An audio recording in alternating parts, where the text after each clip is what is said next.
ஐயா, அதாவது கிட்டத்தட்ட இந்த நிறுவனத்தோடு எங்களுக்கு ஒரு 5 ஆண்டுகளாக உறவில் இருக்கின்றோம்.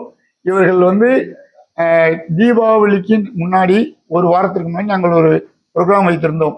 பார்வையற்ற 125 குடும்பத்தினருக்கு ஒரு 1648 ரூபா மதிப்புள்ள உணவுப் பொருள்கள் கொடுப்பதற்காக அந்த இதிலே அரிசி வாங்குவதற்கு இவர்களிடம் கோரிக்கை வைத்திருந்தோம். ஒவ்வொரு குடும்பத்திற்கும் 5 கிலோ அரிசி வழங்குவதற்கு இந்த அமைப்பின் மூலமாக எங்களுக்கு ஐயா விஜயகுமார் அவர்கள் அந்த உதவி செய்தார்கள். அதை குறித்து நாங்கள் தீபாவளிக்கு முன்னாடி அந்த விழாவுக்கு முன்னாடி பேசிக் கொண்டிருக்கும் போது என் மகளுக்கு படிப்பதற்கு ஒரு நல்ல மொபைல் வேணும். ஏனென்றால் பார்வையற்றவர்கள் முந்தி நாங்களாம் மாணவர்களாக இருக்கும்போது பாடங்களை கேசட்ல பதிவு செய்து டேப் ரெக்கார்டரில் போட்டு அப்படிதான் நாங்கள் படித்தோம். பிறரை உட்கார வைத்து வாசிக்க வைத்து அதனை செவியின் வழியாக கேட்டு அந்த மாதிரி படித்தோம். இப்ப இருக்கிற பார்வையற்ற மாணவ மாணவிகள் மொபைலிலே அந்த பாடங்களை பதிவு செய்து அதன் மூலம் படிக்கின்றார்கள். அதாவது டெக்னாலஜி வளர்ச்சியினால இந்த அளவுக்கு ஒரு மாற்றம்.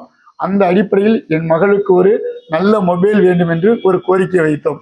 அதனை ஏற்றுக்கொண்டு அந்த அறக்கட்டளையின் சார்பில் ஐயாவும் அக்கா அவர்களும் எங்களுக்கு இந்த பேர் உதவியை செய்தார்கள். அதாவது இவர்களை போன்ற இந்த உதவி செய்வதால் தான் என் மகள் உச்சம் தொட முடிந்தது. இப்பொழுது என் மகள் எத்திராஜ் காலேஜில் BA இங்கிலீஷ் லிட்ரேச்சர் படித்துக் கொண்டிருக்கின்றார்கள். கடந்த 2 இன்டர்னல் தேர்விலுமே வகுப்பிலே 2வது மார்க் வாங்கியிருக்கிறார்கள். 62 பிள்ளைங்க அந்த கல்லூரியில அந்த வகுப்புல படிக்கிறாங்க. அதுல என் பாப்பா தமிழ் மீடியத்துல 11, 12ல நான் தமிழ் மீடியம் தாப்பா போவேன்னு பிடிவாதம் பண்ணிருச்சு. அது வரைக்கும் இங்கிலீஷ் மீடியத்துல படித்த பொண்ணு. சரின்னு விட்டுட்டு அது முடிவுக்கே விட்டோம். ஆனால் இப்ப அங்க எல்லாமே CBSல இருந்து வந்த பிள்ளைங்க தான். அவர்களுக்கு மேலாக என் மகள் அங்கு படித்துக் கொண்டிருக்கிறார் என்பதை மகிழ்ச்சியோடு நான் தெரிவித்துக் கொள்கின்றேன்.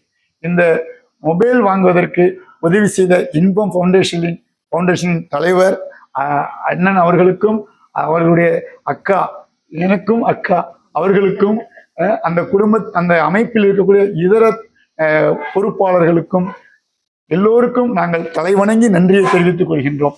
எப்போதும் நாங்கள் நன்றி உள்ளவர்களாக இருப்போம். என்னை போல் பிறருக்காக தன்னை அர்ப்பணிக்க வேண்டும் என்றுதான் என் மகளை வளர்த்து கொண்டிருக்கின்றேன். நிச்சயம் அப்படிதான் வளரும் என்பதையும் இத்தருணத்தில் பதிவு செய்து கொள்கிறேன்.